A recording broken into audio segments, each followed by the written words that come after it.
Sister stroke తో కేటీఆర్ కు చిన్న మెదడు చితికిపోయిందన్నారు మంత్రి సీతక్క. కవిత చెప్పిన దయ్యం కేటీఆరే కావచ్చని అన్నారు. కాళేశ్వరంలో కమిషన్ తీసుకున్నప్పుడు లేని భయం కమిషన్ ముందుకు రావడానికి ఎందుకని ప్రశ్నించారు. గోబెల్స్ ప్రచారంలో కేటీఆర్ ను మించిన వారు లేరని విమర్శించారు. అబద్దాల పునాదులపై వీఆర్ఎస్ నడుస్తుందని మండిపడ్డారు మంత్రి సీతక్క. రాహుల్ గాంధీ గురించి మాట్లాడే స్థాయి కేటీఆర్ కు లేదని స్పష్టం చేశారు.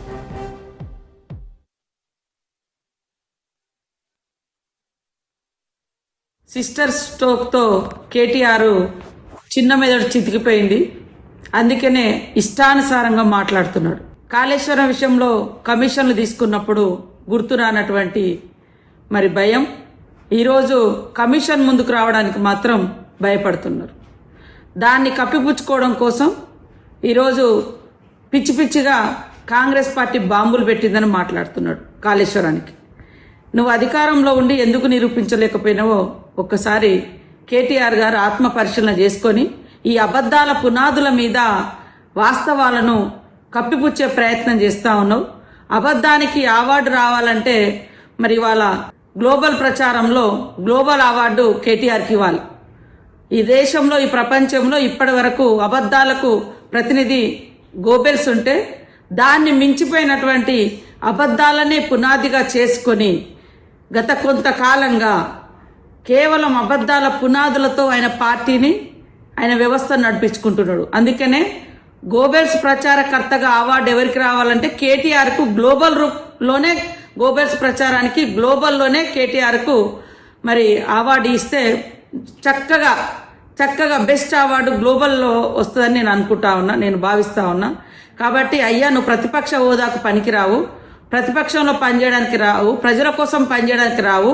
కానీ అవాస్తవాలను అద్భుతంగా తీర్చిదిద్ది గోబెల్స్ మించిన ప్రచారం చేయడంలో మరి అగ్రభాగాన ఉంటున్నందుకు నీకు గ్లోబల్ అవార్డు ఇస్తే బాగుంటుంది అని నేను నిజంగా ప్రపంచానికి తెలియజేస్తా ఉన్నా. ఇట్లాంటి వ్యక్తులకు ఇది రావాలని. ఈడీ గురించి ఒకటి అంటాడు, కాళేశ్వరం గురించి ఒకటి అంటాడు. మరి అలా చెల్లె సిస్టర్ స్ట్రోక్ తోటి నువ్వు బాధపడుతున్నావు, మానసికంగా చాలా ఇబ్బంది పడుతున్నావు. ఇవాళ పాపం కవిత అన్నది మా నాయన దేవుడు కానీ చుట్టూన దయ్యాలన్నారు. ఆ దయ్యం నువ్వేనైంది. ఆ దయ్యంలో ఎన్ని అవతారాలు ఉంటాయో ఏమో అర్థం కాదు. దయ్యం అంటే రకరకాలుగా విషయాలు ఇస్తుంది. భారత రాష్ట్ర సమితి కూడా అదే రకంగా అంటగాగి ఇవాళ ఒక త్యాగాల కుటుంబాన్ని, ఇవాళ మీలాగనో మోడీ గారు లాగానో రాజభోగాలు అనుభవించేటువంటి కుటుంబం కాదు, అది త్యాగాల కుటుంబం.